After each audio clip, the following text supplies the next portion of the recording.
Hello বন্ধুরা, দেখলাম যে তোমরা বেশ অনেকেই 200 কতজন মিলে আমার ভিডিওটা দেখেছো। তাই আমার ভিডিওটা আমার মনে হয় যে তোমাদেরকে এবার জানানো দরকার যে আমার কী হয়েছে বা কেমনভাবে হয়েছে।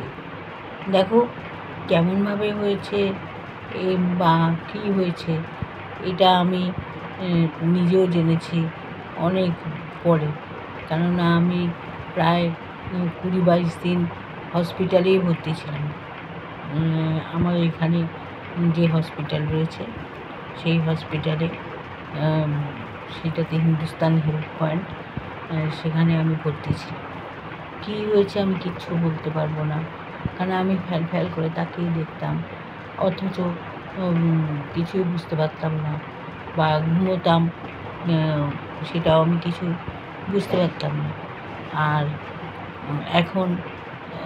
এখন বাড়িতে আসার বেশ কিছুদিন পর থেকে আস্তে আস্তে আমার জ্ঞানটা আসা শুরু করলো যখন, বা আমি একটু একটু করে যখন বুঝতে পারলাম যে কী হচ্ছে না হচ্ছে, তখন থেকে আমি একটু একটু করে উপলব্ধি করবার চেষ্টা করতে পারতাম যে এটা হবে বা এটা হচ্ছে। কেননা বাড়িতে আসার পরে অনেক দিনই আমি ভেবেছি যে আমি বোধহয় হসপিটালেই রয়েছি, না বাড়িতে রয়েছি, নাকি আমি স্বপ্ন দেখছি। আমি ঠিক বুঝতে পারতাম না, যার জন্যে বাড়ির লোকেদেরও মুখ হা করে তাকিয়ে দেখতাম, কিছু বলতেও পারতাম না, কিছু না। আর কিছু বুঝতাম না যে কী হয়েছে। আমার ছেলে এখন নেই এখানে, কলকাতার বাইরে চাকরি করে সে। মনে ভাবতাম যে ও সত্যি ওই করছে, নাকি ও দেখাচ্ছে যে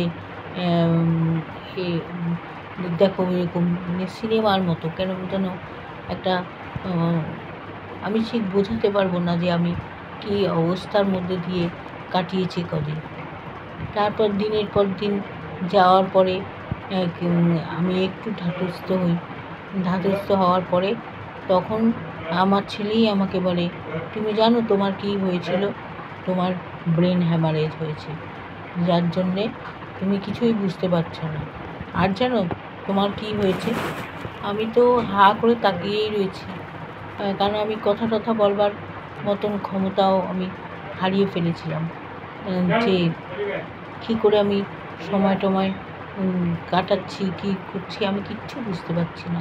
আমি হা করে তাকিয়ে থাকার পরে বুঝলাম যে আমার ছেলে আমাকে যেটুকুনি বোঝালো যে আমার নাকি ব্রেন হ্যামারেজ হয়েছিল এবং আমার ডান দিকের পোর্শনটা পুরোটাই পড়ে গেছে।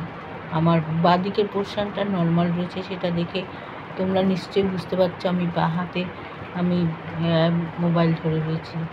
ডান হাতে আমার কোনো কিছুই কাজ করে না।